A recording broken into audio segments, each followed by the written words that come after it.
Ouais, lui, normalement, il y avait des petites choses en plus. Bon, après, celui-là, il est pas si vieux que ça. Mais des fois, il peut y avoir besoin d'installer des trucs des fois, qui soient un petit peu plus complexes à mettre. Mais normalement, dès qu'il y a un MSI, au pire, on trouve un tuto pour le faire. Ça marche une fois qu'on a trouvé la bonne solution. Donc, tout ce qui est en MSI peut normalement, en théorie, sans trop de problèmes, être installé via la GPO. Et ça permet aussi de mettre à jour les programmes. Si par exemple TiVNC a une nouvelle mise à jour, eh ben, on rechange le package ou on précise le package de mise à jour et du coup ça va remettre à jour aussi automatiquement chez les personnes le programme. Pas besoin de repasser individuellement sur chaque poste pour le faire.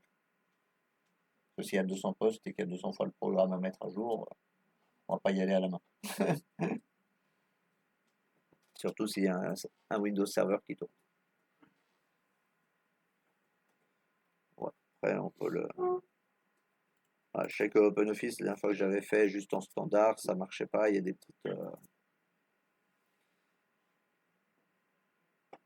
petites modifications à faire. Mais voilà, on peut quand même gérer pas mal de programmes et pas mal de programmes, on va dire, qui peut utiliser dans le cadre professionnel sont disponibles en MSI. Mon serveur est là, donc on voit que j'ai bien.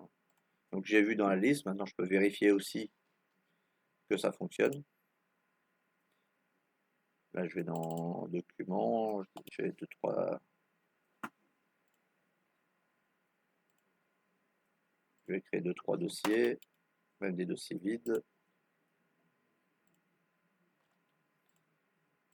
Hein, je sais pas si vous trouvez, il n'y a rien dedans, mais. Hein. Et si je sélectionne, je fais CTRL droit, j'ai bien 7zip et je peux l'ajouter du coup à un fichier zip ou en tant que fichier 7z, 7zip. Et donc du coup, bah, on voit il fonctionne bien, il est bien installé, il est tout à fait opérationnel. Et après, donc même si vous installez des logiciels que vous voulez pas qu'un utilisateur puisse accéder, on a vu que du coup, on avait les GPO qui permettaient de bloquer les programmes. Donc du coup, même si la personne voit le programme, elle ne pourra pas l'utiliser. Si c'est, je sais pas, Photoshop ou un truc comme ça, parce que c'est un truc qui est partagé et qui a Photoshop, mais que vous voulez pas que la personne utilise Photoshop parce qu'elle c'est pas dans ses attributions, bah vous lui bloquez que elle puisse pas utiliser Photoshop. Et par contre, quelqu'un qui se connecte et qui a le droit d'utiliser Photoshop, bah, il aura le programme déjà sous la main et il sera opérationnel. Et pour en cas d'installation avec un numéro de série, Hmm. faut faire paramétrage ou Quand il y a une clé, normalement, après, tu peux mettre des arguments dans un fichier de réponse XML à un endroit qui va permettre de rentrer la clé automatiquement. Mais du coup, en général, si c'est un programme qui a une clé, c'est déjà un programme plus gros. Et donc, du coup, la procédure juste de le mettre le truc brut ne suffira pas. Il faudra, comme pour l'OpenOffice, mettre un argument et dans l'argument, tu donneras le numéro de série. Après, ça dépend comment s'exécute aussi la liaison avec le numéro de série. Parce que des fois, le numéro de série, c'est lié à un compte email, des fois, c'est un compte local, des fois, ça peut être le serveur lui-même qui va envoyer le numéro de série au logiciel. Il y a plusieurs possibilités. Mais normalement, il y a la possibilité de gérer. Après, c'est programme par programme que ça ne va pas forcément être exactement les mêmes commandes. Mais pour pas mal d'outils de gestion de l'ordinateur qui est utilisé par la plupart des gens et tout, il n'y a pas trop de difficultés à utiliser cette version. Mais après, je te dis, il faut consulter le manuel exprès de ce logiciel pour passer les informations. Mais normalement, il y a un endroit où tu peux déterminer des arguments dans le fichier, dans le fichier Messi qui va être appliqué automatiquement. Mais là, je ne les connais pas par cœur parce que des fois, c'est pas les mêmes en fonction de chaque programme.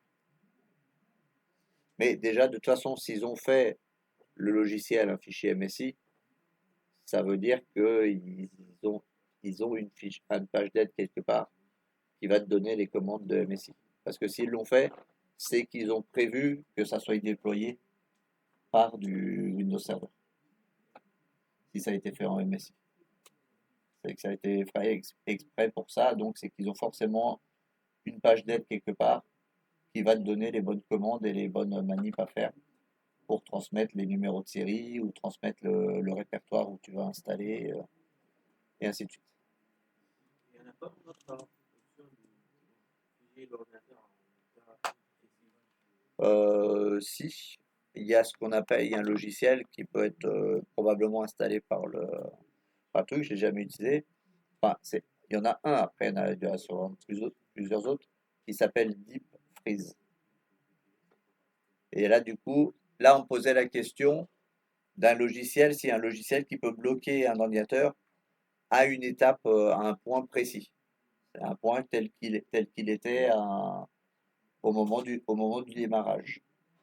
Donc, je répondais qu'il y avait un logiciel qui s'appelle Deep Freeze qui va permettre du coup de stocker l'état de la machine à un moment de son démarrage. Même si vous installez des logiciels, des choses comme ça dedans, une fois que vous allez redémarrer, tous les documents, les logiciels et autres auront été supprimés. Il va revenir à l'état comme il était précédemment, avant le démarrage. Avec le petit Windows, il n'y a pas. Avec le outil Windows, là comme ça, à ma connaissance, non. Oui. Mais voilà, maintenant vous définissez là, parce que vous pensez à une restauration Windows. Oui, mais je crois que c'est plus rapide que les points de restauration. Après, Et dans pour la... la restauration, on n'est pas obligé de faire un point de restauration complète. Parce que Non, vous pouvez mais avoir la clé de remise. après, on peut effectivement dire que dans un script qui se fait en fin de session, on supprime des éléments. Je ne l'ai pas fait. Il y a probablement des façons de faire qui ne sont pas les plus simples. Donc, des fois, d'utiliser un logiciel, ça peut simplifier les choses. S'il est gratuit, bien sûr, pour une utilisation professionnelle. Mais après, étant donné qu'on peut lancer des scripts, hein, hein, C'est une utilisation pro, il faut pas tester la boîte. oui. Après, il faut voir si la boîte veut bien payer. Ah, de toute façon, parce que si elle veut son chiffre d'affaires, Donc, mais il y a des façons, il y a des programmes qui permettent effectivement de le faire. Avec les GPO, il y a probablement des moyens, en faisant un script, effectivement, de relancer une sauvegarde et tout, mais je suis pas sûr que ça soit forcément le plus rapide par rapport à des logiciels qui ont été faits pour. Mais il y a des moyens de le faire sans logiciel. Il suffit de dire que quand l'ordinateur s'éteint, bah, il restaure une telle sauvegarde ou tel point de restauration. Et du coup, quand tu vas redémarrer, il sera retourné à ce point de restauration. mais est-ce que ça vaut vraiment Pas sûr, parce que ça va demander du temps à l'arrêt de la machine et tout. Il suffit que les personnes n'arrêtent pas la machine. même les gens qui vont utiliser ces sauvegardes de trucs et tout, il y a C'est ça. le risque de- Mais c'est pour ça que Deep Freeze, c'est plutôt utilisé pour des ordinateurs partagés ou des choses comme ça, dans les cybercafés, ou des trucs où les gens risquent de potentiellement oublier de renlever des trucs en partant. Là, par exemple, à un moment, j'étais en voyage, il y avait un ordi dans la chambre. Bah, du coup, quand tu le redémarrais l'ordi, bah, les modifications que tu avais faites, ça avait sauté. Donc, ce qui est logique dans un hôtel, à la limite. Parce que du coup, ça évite que de voir ce que les clients précédents ont pu mettre et tout sur le PC et ainsi de suite. Bon, après, c'est un peu chiant parce que du coup, quand tu t'étais un peu fait chier à changer la configuration du clavier pour pouvoir envoyer un mail, c'est un peu chiant quand tu redémarrais l'ordi que ça fallait le refaire, mais Ouais, hein, de- non, non, je disais la clavier, c'est pour faire encore, c'est pas le plus. oui, mais bon, quand l'ordinateur est en coréen, Ouais, je ça va sais pas. ça va qu'il y a des icônes, Il y avait que les icônes, il n'y avait pas de volet. hein? Non, non, il y avait pas le volet, c'était un ordinateur en Corée du Sud, donc Ouais, Non, Donc, mais il y sur le avait pas. clavier, il n'y a pas de. Non, non, il y avait qu'une langue, il y avait que le coréen installé. Sur le clavier. Oui, non, sur le clavier, non, c'était en coréen. Ouais, ouais, il n'y avait pas de lettres en Non. anglais. Donc, c'est pour ça que le clavier visuel il est pratique. Pour repérer. Bon, après, si on connaît suffisamment, qu'on a l'habitude de taper, on sait à peu près à quel endroit sont les touches en français. Mais le clavier visuel aide pour ça quand même. Par défaut. C'est ça. Donc voilà, avec l'outil là ici de GPO, du coup vous allez pouvoir installer pas mal de logiciels et d'éléments directement.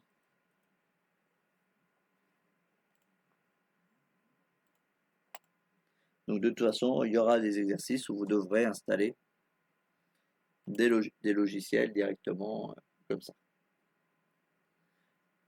Donc là, avant de manger, on va attaquer un dernier point qu'on avait parlé, c'est le sysprep. Parce que du coup, hier, on a vu que le WDS permettait d'installer des systèmes d'exploitation et on avait utilisé une ISO de Windows standard pour pouvoir le faire. Maintenant, du coup, avec le sysprep, comme je l'ai expliqué, on va pouvoir utiliser un ordinateur personnalisé et du coup avoir déjà des logiciels préinstallés dessus. Donc, un truc à bien retenir avant de faire un sysprep, il faut faire un snapshot de votre machine. C'est pour ça qu'en général, le sysprep, il est conseillé de le faire sur une machine virtuelle. Donc, je rappelle pour les snapshots, on fait un clic droit sur la machine où on fait un snapshot. Hein?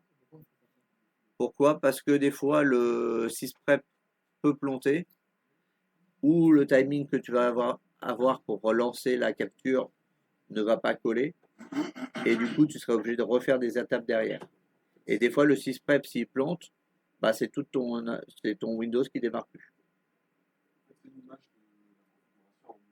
Oui, c'est ça. Le snapshot, c'est ça. Et donc, c'est pour ça, parce que des fois, il peut y avoir des choses qui vont bugger.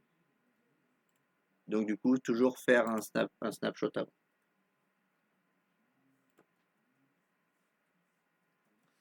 Donc là, ça va se passer en 2 temps. Le premier,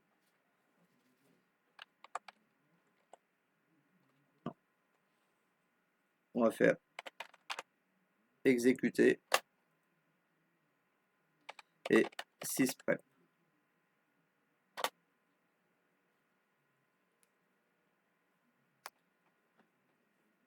Donc là, du coup, ça va nous donner le programme pour lancer le sysprep.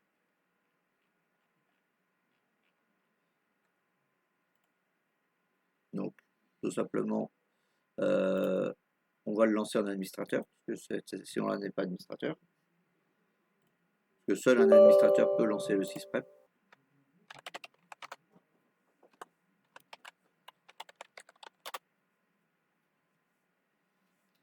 Voilà.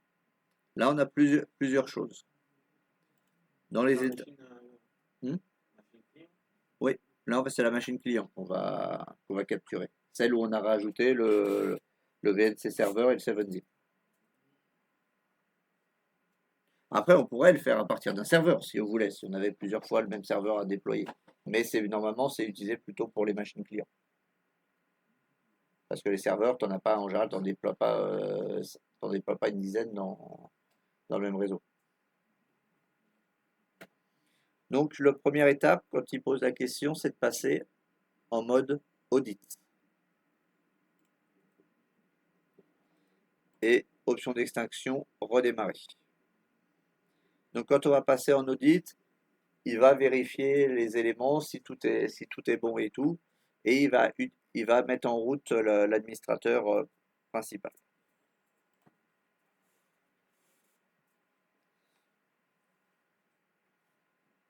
Donc là, on laisse, il redémarre, et on laisse redémarrer.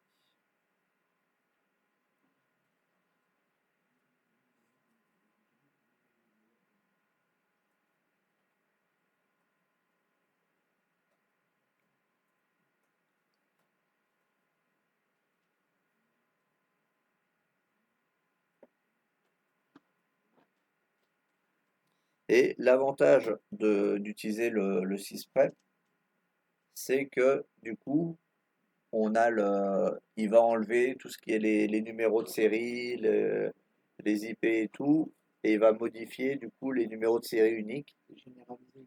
C'est ça, après.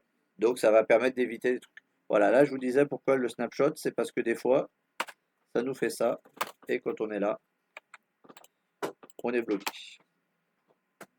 En général, on est bloqué. Donc des fois, ça peut être un peu capricieux le SysPrep. C'est efficace, mais des fois, ça peut être ça peut manquer un peu de stabilité des moments.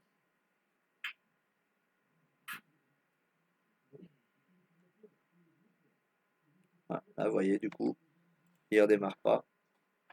D'où l'intérêt d'avoir fait un snapshot avant.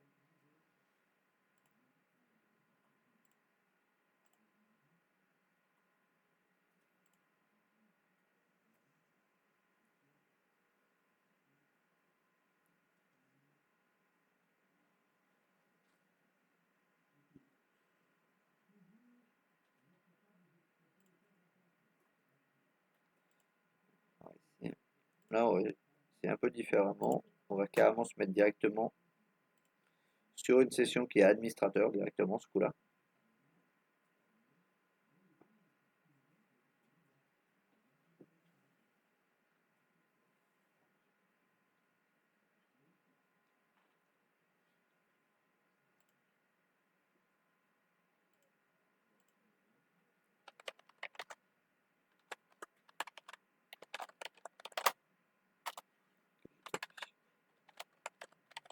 Avec mes gros doigts.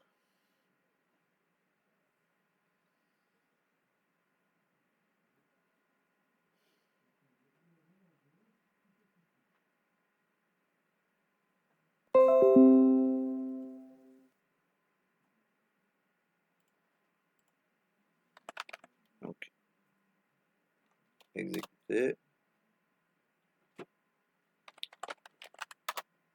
SysPrep.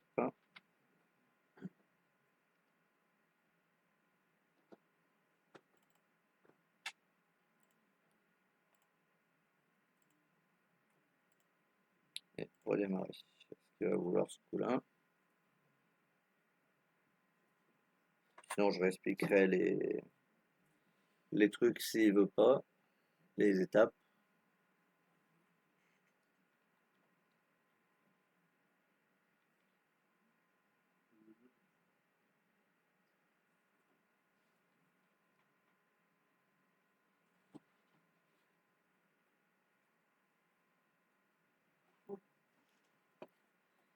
Et donc, en plus de retirer les numéros de série et tout, il retire les pilotes parce que ça va permettre de pouvoir déployer sur d'autres machines qui n'ont pas forcément les mêmes pilotes et tout sans avoir de conflit. Bon.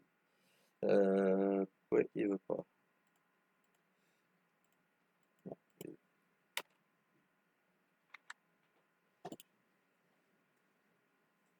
Donc, snapshot.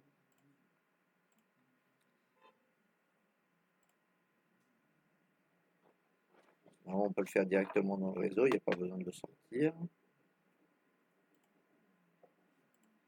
Et on va essayer de généraliser directement pour voir.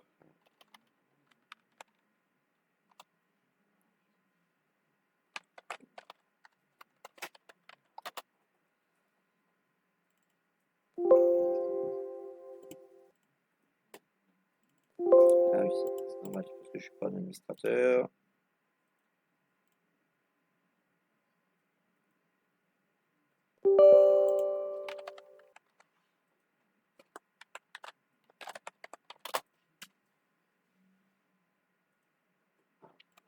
Là, on va essayer d'éviter une étape pour voir s'il veut. Non, pas quitter. Là, la dernière étape, normalement, c'est de passer en mode OECB, Out of Box Experience, c'est-à-dire de revenir dans. On configure l'état comme si on était la configuration d'usine. C'est-à-dire quand vous achetez un ordinateur déjà tout prêt, vous avez une configuration qui est déjà toute prête et tout. C'est ce qu'on appelle le mode OEBE, Out of Box Experience. Donc là, on va essayer de le passer directement. Normalement, on passe sur l'audit pour vérifier, parce que l'audit permet de vérifier qu'il n'y ait pas de soucis particuliers, qu'il n'y ait pas de conflit avec le fait de la généralisation. Donc là, bon, il n'avait pas envie. Donc je vais essayer la dernière étape. Normalement, une fois que vous avez fait l'audit et que l'audit est bon, normalement, vous passez dans le mode OEB, on fait la généralisation, c'est là qu'il va tout effacer les choses, et on fait arrêter le système. Donc on va essayer de voir si là, il veut bien.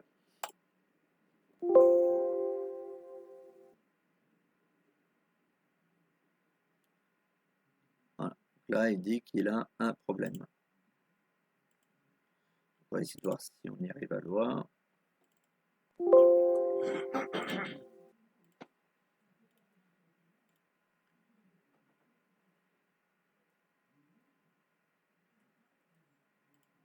Donc là, il faut que je aille sur un administrateur directement. On va essayer de voir s'il nous donne un message un peu clair ou pas du tout.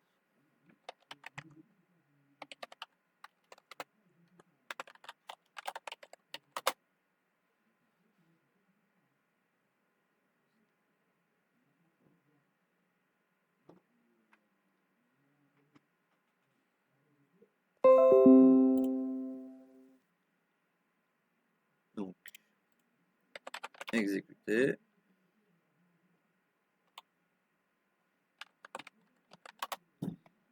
Prep. Il avait dit le fichier setup act.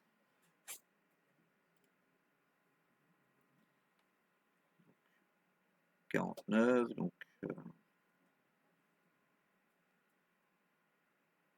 là, vos différents éléments.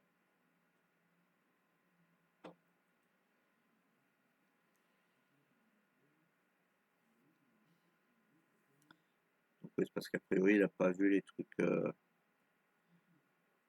les trucs d'avant, donc le mode audit, donc il n'a pas voulu a priori.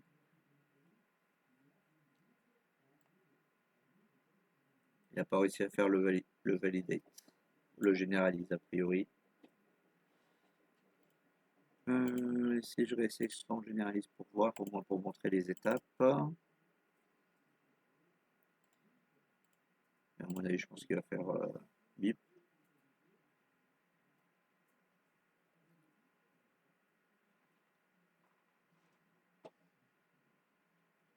Ou pas.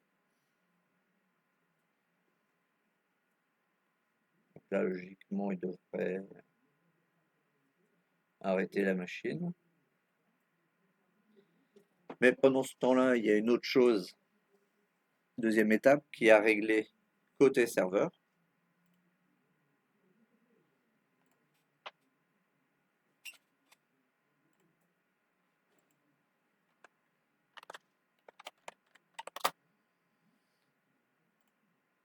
Ça va être à régler au niveau du WDS.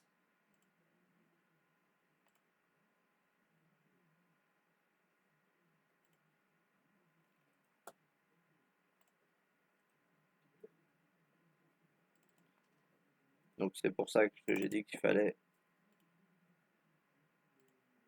avoir notre serveur WDS qui soit opérationnel, puisque le sysprep va avec le WDS. On va aller dans image de démarrage, et ici on avait notre image de boot standard. Maintenant on va devoir faire une autre modification à partir de là. On choisit le boot qu'on veut, on va créer une image de capture. Donc on va l'appeler capture, et on va dire à quel endroit on veut la stocker. Donc on va la mettre dans notre répertoire boot, c'est du x64. On peut même là, on va pas s'embêter, on va mettre dans le racine de WDS. Et on va l'appeler capture.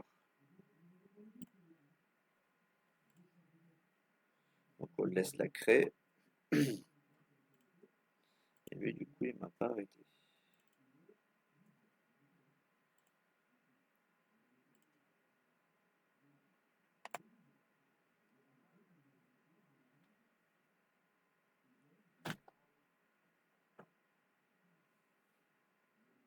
Voilà. C'est moi qui m'étais trompé. Donc voilà, là, elle va s'arrêter.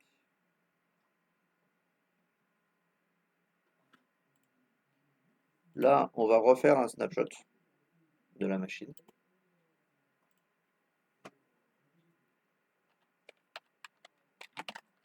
On va appeler avant capture. Parce que là, pareil, si le timing n'est pas bon pour la capture, après, faut refaire l'étape du sysprep et tout. Et de rééteindre. Bon, c'est un peu plus long à créer que je pensais. Voilà, donc là, on la laisse faire. De toute façon, je pense que vu l'heure, on le retestera après. Mais voilà, du coup, l'importance, oui, c'est de bien prendre les snapshots avant comment ça s'appelle, du sysprep. Parce qu'on a vu que, par exemple, quand j'ai voulu faire passer en mode audit, bah, il m'a carrément tout craché. Et l'ordinateur redémarrait même pas. Donc là, je trafique un petit peu les opérations pour pouvoir vous montrer toutes les étapes. Mais normalement, dans le respect des étapes, il faut passer par l'audit et ensuite le généralise avec le out of box. Mais là, quand j'ai mis le généralise, elle n'a pas voulu. Voilà, c'est que au moins vous puissiez voir toutes les étapes et que vous puissiez retenter par la suite. Mais je sais que des fois, il peut être un peu capricieux. Donc il y a une deuxième méthode qu'il fallait que je teste pour compenser ça. Et je l'ai vu il n'y a pas longtemps et je ne l'ai pas encore testé. Normalement, l'autre commande, c'est une ligne de commande qui va permettre de créer un fichier WIM comme est créé via la capture. Du coup, la capture va créer un fichier WIM qui va correspondre à la machine en question.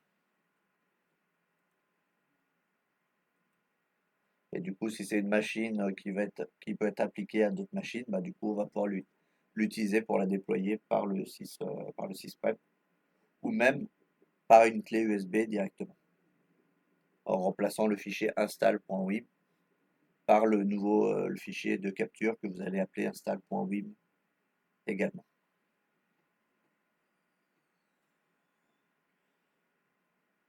Bon, je crois qu'on va les manger parce que c'est le temps que ça se termine.